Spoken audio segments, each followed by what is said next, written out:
to check.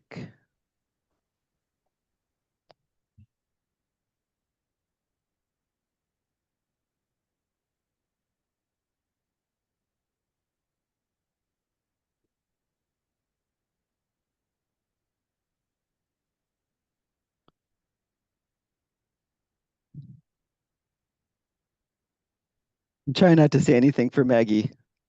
Sorry, Maggie. I just said something. I think I was on the wrong. I wasn't even on the extension. Okay. Good Friday morning, everyone, and welcome to the Urban Ecology Center's Backyard Naturalist. My name is Tim, and I will be the host for this week's episode.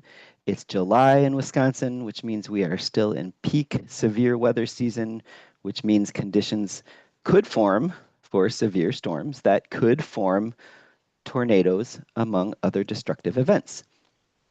If you were like me, we learned about tornadoes at a young age. We saw videos, pictures.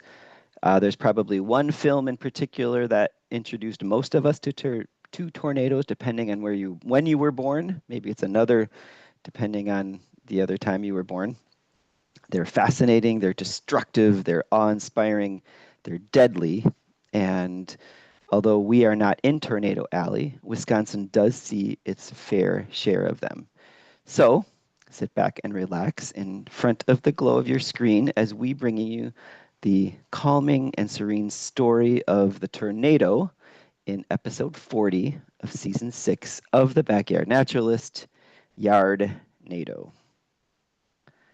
And as always, just a warm thank you to those of you who have invested in this program with a subscription. I'm so grateful for your support, and I'm grateful for everyone that is here with us on Friday morning or watching this in the future, which is the present for you.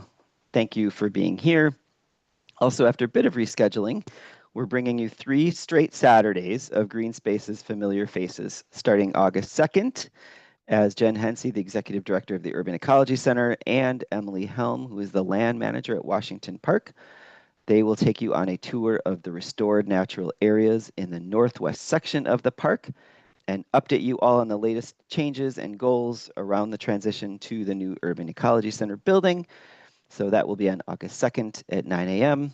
And then the following week, August 9th, I will lead the rescheduled tour through, again, one of my absolute favorite hidden natural areas in the area, the Cudahy Woods State Natural Area down by the airport.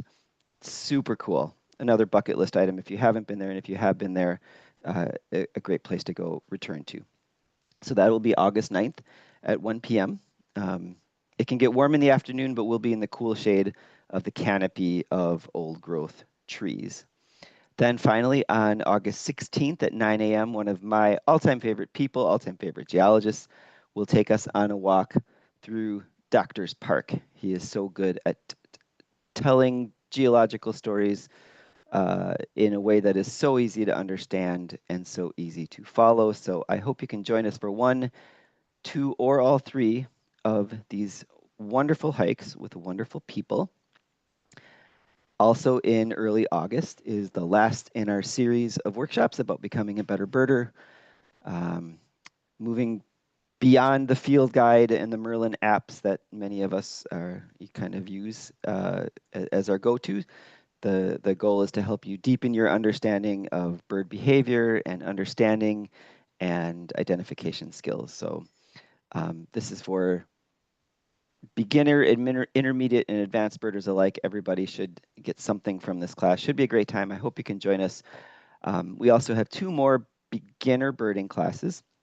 So on July 19th at Washington Park and August 16th at Riverside Park. Maybe you have a friend or a relative, or you're interested in exploring birding as a hobby yourself. It's labeled as beginner birders, but I think birders of any level that show up will still have a good time. As birding communities, we learn and grow together. So before we get started with Yardnado, I want to give a shout out to my kind of go-to most trusted sources of information for Backyard Naturalist, How Stuff Works, and Stuff You Should Know, as well as Mental Floss. These are all places that if I have time, I can easily get lost in. And as a warning, you probably could too. So here we go. So as a young kid, probably before I ever saw an actual tornado, I've never seen an actual tornado, but before I've ever seen an actual tornado on TV or in a movie or even a picture of one, my first introduction to a tornado was when there was a tornado warning. I have a strong memory of my parents telling my sister and I to go down to the basement, and there was, kind of these heavy metal tables, and made it fun. We brought down sleeping bags and pillows and books and snacks, and it was cool down there. And we basically hung out. So as a kid, these, tornado warnings were kind of fun.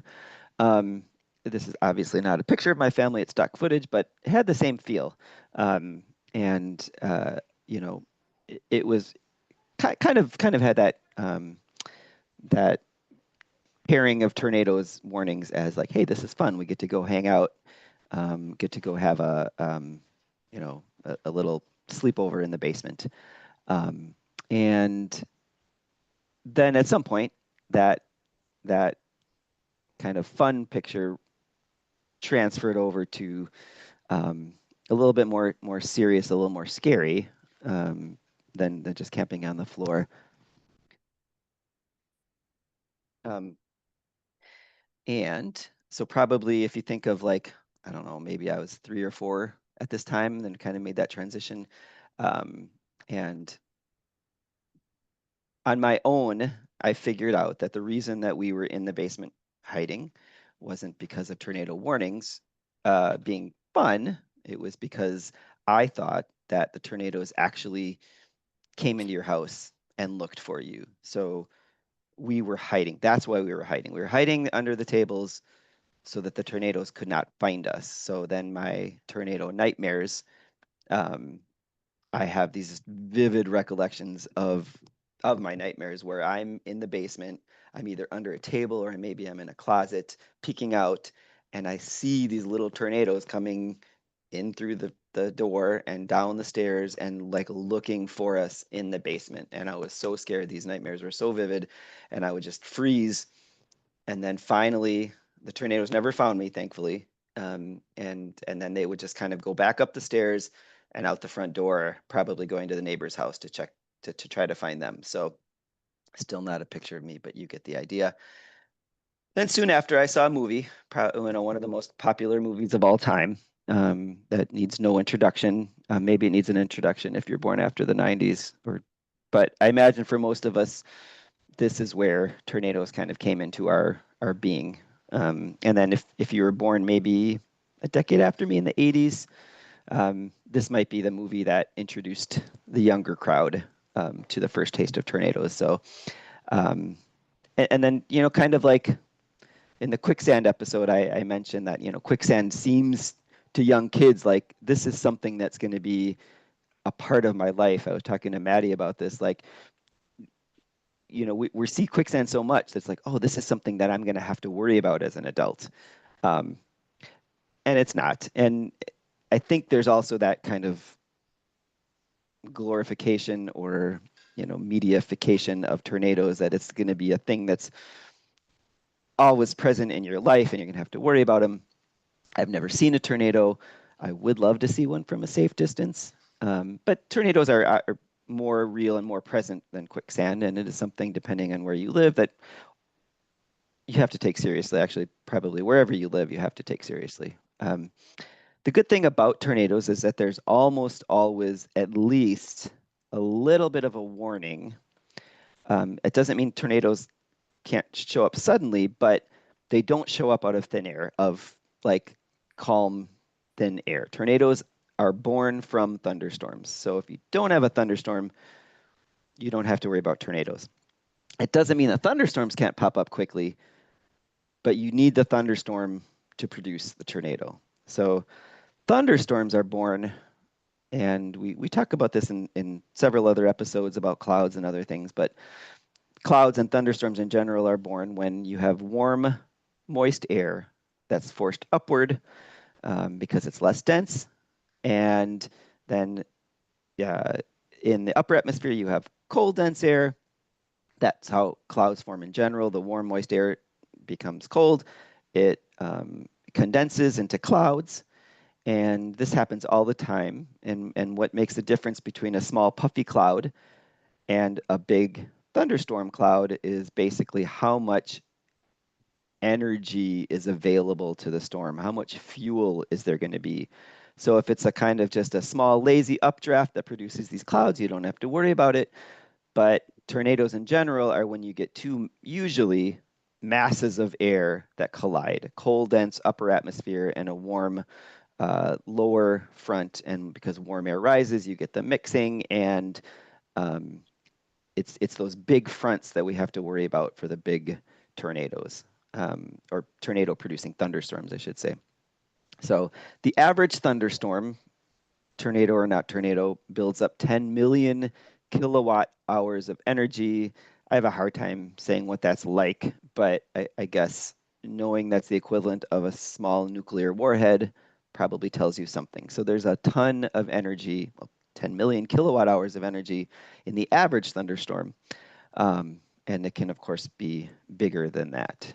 If the updraft is strong enough, so again, you get a huge front with lots of energy, it can produce a vortex of air. So this is similar to what happens in a sink, and we'll go into this a little bit more. But the first thing that needs to form for a tornado is what's called a mesocyclone. And these can be anywhere from 2 to 6 miles wide. At this point, when you get this, there's about a 50-50 chance that you'll have a tornado in the next half hour or so. So absolutely beautiful and absolutely terrifying.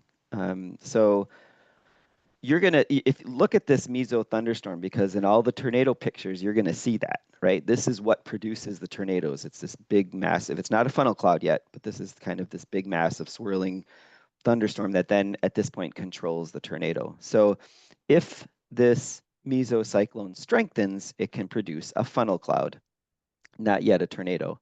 So this is kind of a huge swirling rope of air, and you can still see that mesocyclone above it. And even at this point, even before it touches down, this could be at, you know, speeds of 200 to 300 miles per hour. If it touches the ground, then you can get tremendous damage. So this is the funnel cloud being formed. It could be a single vortex like this one, or you could have more than one vortices from the same mesocyclone. From this point on, again, that tornado is being controlled by that parent thunderstorm and that mesocyclone. So sometimes conditions can disrupt the tornado, so it'll break apart. But that doesn't mean necessarily that the tornado's done. It can reform very quickly later. And you know, that's similar how to if you're in your bathtub and you get that swirling vortex of air down the drain, you can disrupt that, but then it's going to reform again. And so there are conditions that can temporarily stop a tornado, or at least disrupt it long enough.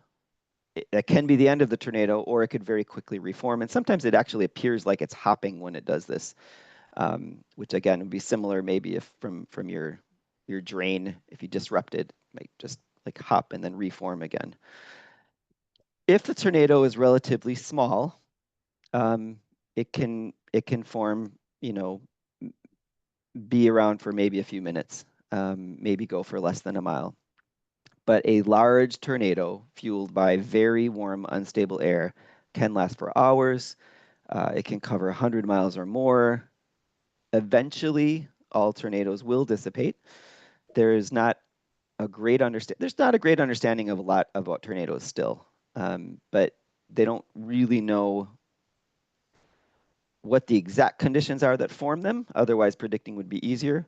And they don't know what the exact mechanisms are that destroy them, or that, you know, that where they dissipate. It's probably a number of factors, and we are getting a better understanding it. It's sometimes that the humid air source just runs out, or that difference in pressure and temperature that is causing that just starts to dissipate, and it's not strong enough to continue the conditions. You do have cold air rushing down in these storms, and that could also kind of disrupt the layers that you need. But regardless, these pictures are just mesmerizing. Um, another theory of how this rotation is driven is that you have a lot of air particles entering a small space. So one way to think of this is again the drain in your tub. When you open that drain, you've got a lot of water, you've got gravity pushing that water down, and you've got, or think of it maybe as like a crowd going to an escalator, right? You're getting a lot of momentum towards that drain and speed, but then once they all get together, they can't go at the same time. And so in this case, you only need a little bit of, you bump into your neighbor, you're pushed off to the side, you push that neighbor off to the side, all of a sudden you get side motion that causes rotation. So you're still moving towards the drain, and you're not going to like go off to the side because the drain is still pulling you, but you are going to start to rotate. That's not exactly what happens in a tornado, but it's kind of a good way to think of um, how vortices are created. And now you can imagine instead of the drain pulling water down, you have a storm where air is being pulled up from a low pressure system. And it's pulling air from all of the surrounding areas, cloud to ground. That air is moving quickly because it's heading towards air always wants to move from high pressure to low pressure. So you have air entering this low pressure system from all around. You kind of get that crowding and bumping into a spiral. Um, the the parts that you can see here in this tornado are the condensation particles in the tornado, which is essentially the cloud. And then, of course, at the bottom, you can see the debris that is being kicked up in the air. But these are by no means the only winds. There's a ton of wind happening in between all of this. You just can't see it because you just don't see wind. So all that air is moving, very high speeds. In a tornado, that spiraling is maybe less random and more intentional because of an added effect in the tornado, and something we do understand a little bit better, and that's called wind shear. So you often have, depending on your altitude, wind tends to increase with altitude under certain conditions. So pilots need to know this, and when this happens, because you have greater speeds at the top and lower speeds at the bottom, you kind of have this paddle wheel effect. This is what starts to cause the rotation. It's this differences in height and potentially direction. So at this point, it's not a tornado, but this is what likely causes that rotation. To become a tornado, this horizontal rotation needs to become vertical. And this happens because of the hot air rising. So again, you have this effect where all this air is coming in and rising in the strong updraft that's caused by the pressure changes that normally happen in clouds. And then so that hot air rising is deflected by the wind shear, and those two things together then start to turn a horizontal rotation into a more vertical rotation. And then once that happens, that starts to affect the areas on both sides of it, and including the areas from the cloud to the ground. And that's why tornadoes go from the clouds down to the ground. At this point, you have rotation in the second figure here. You have rotation, but you don't have a tornado warning yet, or you don't have a tornado yet, but this is enough to cause a tornado warning.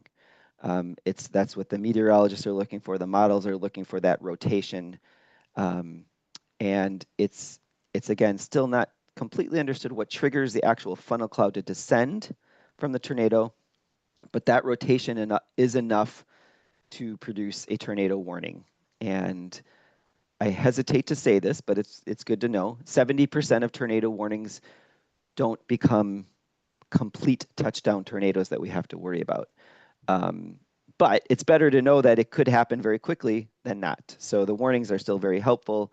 I think for some, it becomes like a boy who cried wolf situation, like, oh, another tornado warning, but no tornadoes. Yeah, it's telling us that a tornado could come up very quickly, or is in the process of forming, maybe is a better way of thinking it. of it, even if it doesn't touch down. There's a tornado that is in the process of forming and that could continue. So warnings are very helpful, very life-saving, even if they don't always result in touchdown tornadoes. Tornadoes can form over water or move to water, and if that happens, they become tornadic waterspouts. Tornadic waterspouts are just as dangerous as land tornadoes, because if it's forms over water and it moves to land, those conditions are still happening. That storm, that mesocyclone, is still driving that tornado. I think we tend to, one of the myths, I'm going to talk about a lot of tornado myths, but is that like tornadoes need to have that completely flat land, like you get in Tornado Alley in the Great Plains. And if it, like cities and forests and other things will break it up, that's not the case. And we still don't understand how rough surfaces and other surfaces completely affect tornadoes. But tornadoes can form just about anywhere. There, there are certain features that may make it less likely, but water is really good at feeding hurricanes, less good at feeding tornadoes, but that doesn't mean they can't happen, right? If you have those pressure differences, they can happen anywhere. So you may have heard that water spouts are less dangerous. That is true in some respects, but a tornado in the water is still a deadly tornado, whether it formed in the water or whether it moved to the water. Very, very dangerous. It is possible, though, to get a tornado-like combination of rotation and updrafts. Again, those are the two things. You need the wind shear and the updraft. So as long as you got those two atmospheric conditions, tornado-like things can happen. And you've probably seen that just walking down the street and you see leaves in a corner of a building that kind of rotate together. You have, so those two things are happening at the same time. So this is what you see here is called a fair weather water spout. And it's not associated with a thunderstorm. And one thing you'll notice, well, hey, I see all these clouds. You don't see that mesocyclone that you see in all the tornadoes that's kind of coming down and driving this. This is actually just going from the ground to the cloud. In fact, that is how these fair weather water spouts form, is they start at the surface of the water and move their way up to the cloud. So they're driven by the water conditions, not the cloud conditions. This is still potentially dangerous, but not nearly as strong as actual tornadoes or tornadic water spouts. They form in light wind conditions. They don't tend to move much. You can maybe watch a water spout. If they do move on shore, they can cause damage and injuries, but they usually dissipate pretty rapidly, and again are much weaker than a tornado storm or tornadic water spout. You can also get those, people call them dust devils, sometimes gustnados. And for that, you don't need any clouds. You just need that strong updraft, which is the rising air. And that can be caused in places where you get really sun baking the soil and causing these strong updrafts, the same updrafts that birds take advantage of. But they can be strong enough to cause the updraft, and then you still have the wind shear, and then you get these vortices happening. And it is fueled by that surrounding hot air, and they can be, pretty decently big. But without a thunderstorm fueling it, again, these tend to be much weaker, and the amount of potential damage is much more limited when you have these things. Still really cool. Just like hurricanes and other weather events, tornadoes have their own rating scale, which was first based on solely wind speed and severity, and later adapted more for the potential for damage, which is a little more, from a human perspective, maybe a little more informative.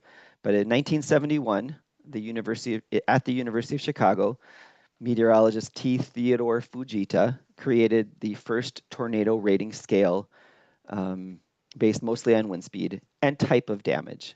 So that was the Fujita scale that we still use today, just in a different version. So the original scale Had 6 levels, and each level started with F for Fujita. And so F0 is a tornado. To be a tornado, you need 40-mile-an-hour winds, anywhere from 40 to 72. This can cause light damage. Small trees can be ripped from the ground. Larger branches can be ripped from trees. You can have minor damage to signposts and traffic signals, maybe chimneys at your house. So still pretty severe. This is an F0. Then you have F1, and in F1 tornadoes, it's 73 to 112 miles an hour. At this point, siding, roofing materials can be ripped from homes. This is enough to topple over a mobile home or even a small vehicle. So damage starts to increase obviously with wind speed. Then you have an F2 tornado, and in these the wind is 113 to 157 miles per hour, easily taking up mature trees. If your house, if you're a mobile home, it's gone. If you're a rooted house, this kind could rip off the roof of your house. Uh, Large trucks, train cars could be knocked over, and it starts to get objects that are become missiles themselves. So you have the danger of the wind, but then you have the danger of the things that tornado is whipping through the air can crash into people or objects. Then you move up to F3, and F3, you're 158 to 206 miles per hour. So this is the kind that can, if it moves through a forest, you see an entire swath of trees uprooted. It can easily knock over an entire train. Still not strong enough to really completely decimate a neighborhood, but if you're in the path of this, you could lose walls in your house, which is pretty bad enough, and roofs also. And then F4, now you're talking 207 to 260 miles per hour. And that, no matter what your house is, if it goes through a neighborhood, this is when houses are completely destroyed. And you have cars that can be turned into missiles in the air, just like, thrown about. And then anything above 260 miles an hour is an F5 tornado, and that's where damage is just immense. And you can send a house tumbling like tumbleweed. Even steel and forced concrete can be torn apart. So in these, the devastation is often complete. In 2007, not that long ago, they came up with the enhanced Fujita scale, which is now EF0 through EF5, and there's smaller categories. Basically, now this is used to assess a tornado's level of damage, like what's it going to do to structures. So it's less concerned with the wind speed, which is in effect, but it's more like how is this going to actually affect us? So at this point, I'm going to go through some of the tornado myths. You can test your knowledge of tornado myths. And myth number 1 is that tornadoes seek out mobile home or trailer parks, that they're drawn to them. I don't want to discount the absolute devastation of what tornadoes can do to mobile homes, but it's a little bit made fun of in society that, if you're getting a mobile home unit, a tornado is going to hit you. This falls under the media bias category. So it is absolutely true that mobile homes are way more vulnerable to tornado damage than any house with a foundation. Your house can likely withstand 100-mile-an-hour winds with minimal damage. A mobile home would be torn apart at much less than that, even like 55 miles an hour wind might be enough to devastate a mobile home. You are 10 to 20 times more likely to die if you're in a mobile home than a home with a foundation. And so if you're a news outlet and you want to go report on the tornado, and you have the choice of showing this neighborhood with minimal damage or showing to the world this massive damage, you're going to go to the massive damage. You're going to go to the more impactful images. And so that's one of the reasons why mobile homes get these, reputations for it does happen, but it's not like the tornadoes are attracted to them. However, there is a study out of Purdue University that did find a correlation between where tornadoes are more likely to touch down and where these mobile homes are located. So the physical features and the social features of where tornadoes are more likely to touch down and where people are more likely to build mobile homes are correlated. So that is interesting. So it's more of a social reason that mobile homes tend to get hit a little bit more.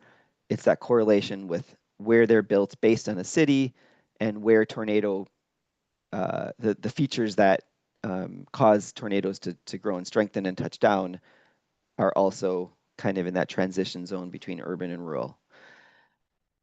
Myth number 2, that one of the safest places to be if you're in your car, please don't try to ever outrun a tornado in your car. But there is this myth that one of the safest places to be is to go find one of these overpasses and wedge yourself in up in between where the overpass and the underpass meet. Like it just seems like that's a safe place, that tornado's not going to get me.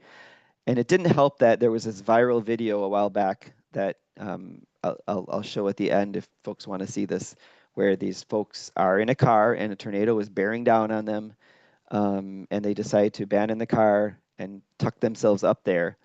They were very lucky that it was a smaller tornado and the path of the storm was the way it was, because in reality, this is actually a more dangerous place to be, because with the swirling winds and the physical characteristics of these structures, the wind actually gets concentrated and intensifies in the smaller areas where these two things meet. And the farther up you are, the more concentrated that is.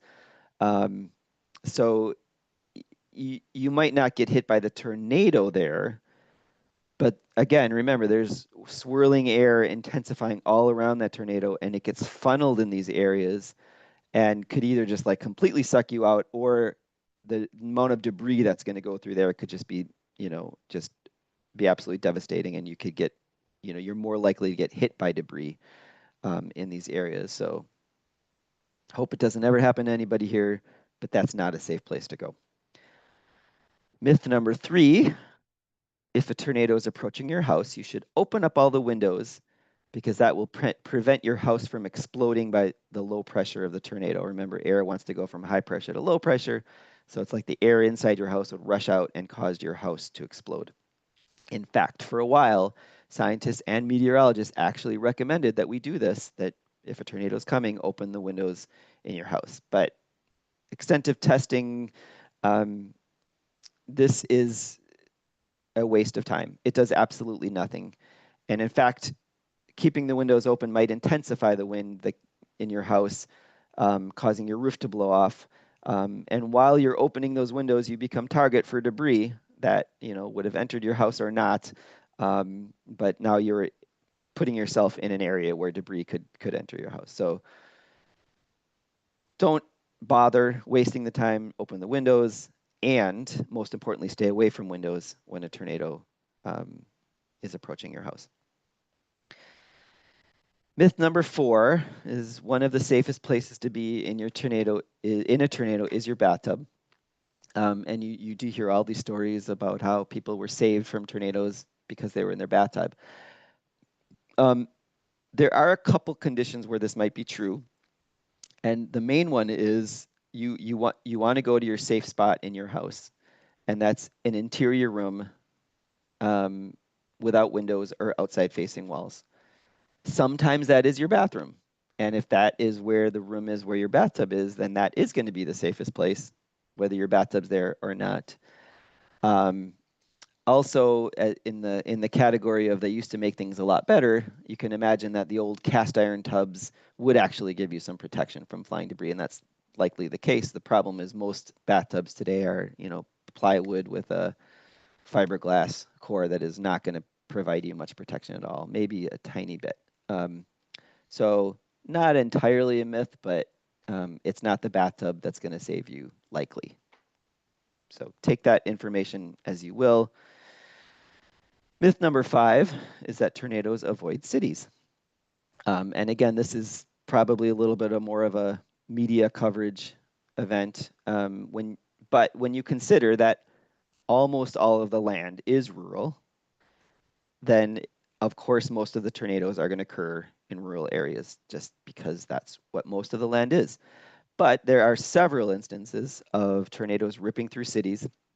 In fact, Oklahoma City got hit twice in a pretty short period of time. In 1999, there was an EF5 tornado that killed 36 people, caused $1 billion in damage. And this was followed 14 years later, same city, same city, another EF5 tornado killed 25 people, including some professional storm chasers. So that one was a little more, having the same type of tornado. EF5 tornadoes are pretty rare. Oftentimes, you might get one of those in a year.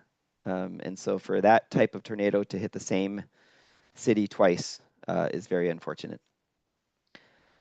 In 2008, we had an F2 supercell tornado that famously ripped through Atlanta. One person died, and major tornadoes have hit Salt Lake City, they've hit Dallas, and they've even hit Miami. So cities are not safe from tornadoes.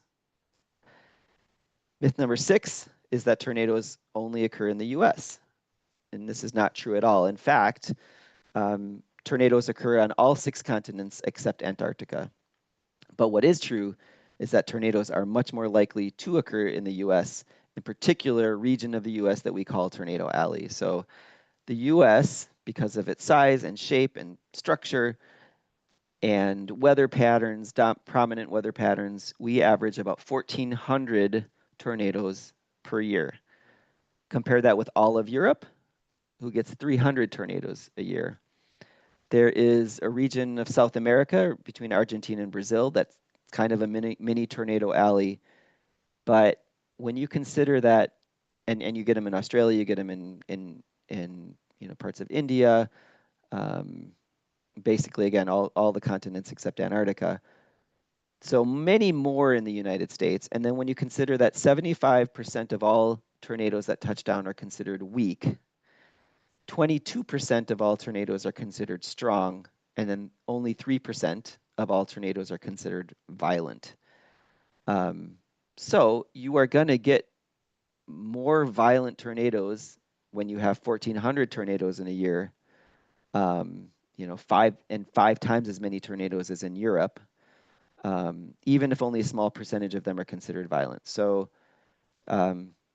tornadoes do not only occur in the US, but they are much more prevalent here. And if we look at Tornado Alley here, this is, you see the kind of 3 factors that contribute to this huge area that is susceptible to tornadoes. You have warm, moist air coming in from the Gulf. You have cold, dry air coming from the northern US and Canada and the Rockies. But then you have also this warm, dry air moving in from the southwest that kind of acts a little bit as a barrier between the two. But then eventually the buildup kind of causes the cold, dry, and the warm air to just come together pretty quickly. And the potential for violent storms is pretty high. So we have our land mass and our air currents really provide for the right recipe for tornadoes. Here, they're most common in the spring and early summer. That's not the case everywhere. So the Bay of Bengal, India, is ripe for tornadoes, but there's a much smaller window of time than the Tornado Alley in the US. And with climate change, there are thoughts that not only is Tornado Alley shifting eastwards, there's another area of tornadoes in the southeast called Dixie Alley that is strengthening. And so we're starting to hear more about tornadoes and more violent tornadoes in Alabama and Georgia and Mississippi. And again, likely due to climate change. Myth number 7. you can easily outrun a tornado in your car. Actually, we're going to stay here. So the CDC never recommends sheltering in a car or trying to outrun a tornado in a car. Your car can go faster than a tornado, and considering again that your average tornado goes 30 miles an hour. Some tornadoes can go 70 miles an hour or more. The thing is, the tornadoes are not limited to roadways, and they're super unpredictable, and they can last for a long time. So you might think you're traveling away from a tornado, but within a matter of seconds, that tornado can veer, jump, or even double back from where it came. And again, it is not limited to the roads like your car wheels are. So super unpredictable, super dangerous. On March 18th, 1925, when my grandparents were alive, the most extreme tornado in recorded history, dubbed the Tri-State Tornado, touched down in Missouri, crossed Illinois, and entered Indiana. So this was an F5 tornado. It holds the record for the longest duration of any tornado, 3.5 hours that it was on the ground. The longest path of any tornado at 219 miles. 695 people lost their lives at a time when tornado warnings were not really a thing. The fastest tornado ever recorded was the 1974 Guyan tornado in northeast Alabama. It traveled at speeds of 75 miles an hour. Again, think about that when you're trying to outrun it in a car. So 75 miles an hour didn't go past 75 miles an hour, dutifully following the posted highway speed limits.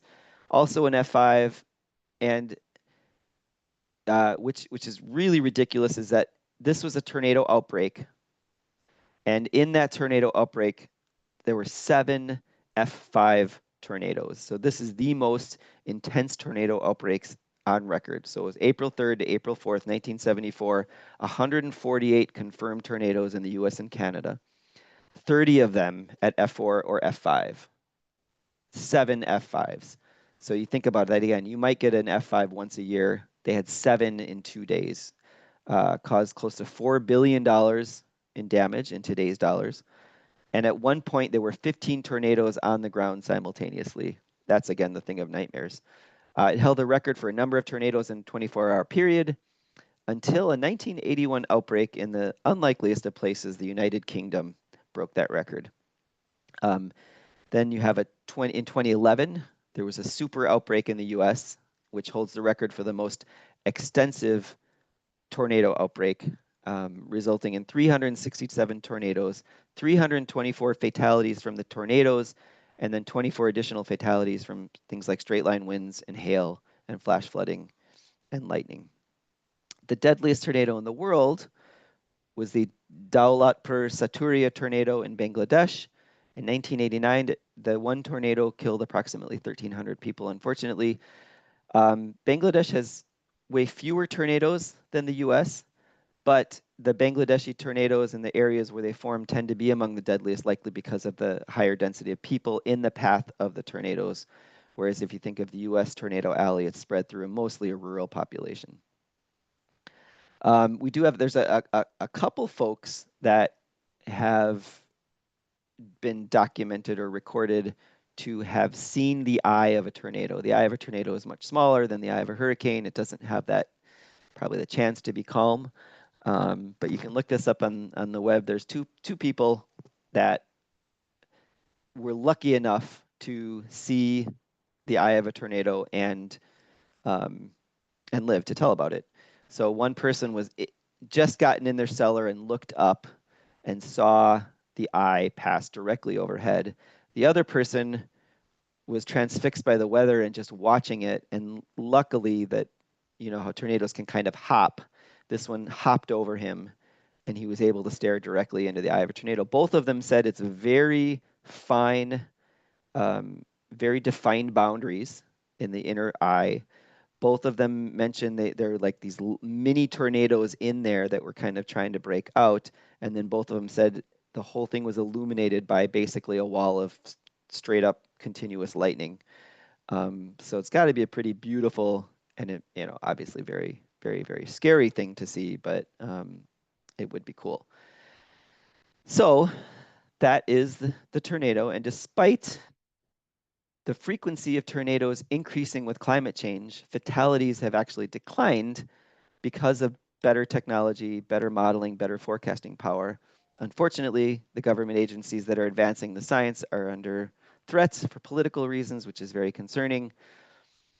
If you live in a mobile home or are visiting someone in a mobile home, please make sure you know where the nearest tornado shelter is, because that's not where you want to be, even if it's not tornado season. We have now, as of a few years ago, had tornadoes in Wisconsin in every month of the year. So January was the holdout. Um, until recently, actually, February was the holdout. Last year, February recorded its first ever, or Wisconsin recorded its first ever February tornado. So now there have been tornadoes in Wisconsin every month of the year. Again, likely due to climate change. In fact, the day after the first record January tornado, which was maybe 10, 12 years ago, our bat detector in Riverside Park picked up a January eastern red bat, which shouldn't have been there, but it was the day after that storm, I think, in Racine. So this was a bat that was likely rudely woken from their slumber in the leaves um, the night before by this tornado producing storm. If you don't live in a mobile home, still, obviously take weather forecasts seriously. Tornadoes are unpredictable, and they can form as quickly as they can disappear in thunderstorms. So know where the safest place is in your home, your residence, your workplace. You'll likely never have to worry about it, but in my 50 plus years in Wisconsin, I have had to shelter from tornado producing storms, um, you know, probably 15, 20 times at least, including those impactful basement hangouts with my sister at our house. But tornadoes are amazing, beautiful, powerful, fascinating, and deadly. I do hope I can see one someday, again, from a safe distance that's not a destructive one. Just because I love watching clouds. I love watching the clouds associated with big storms. They're so incredibly beautiful, and it'd be pretty cool to actually see one. But I haven't. So thank you for joining me today. I'm going to stop sharing my screen.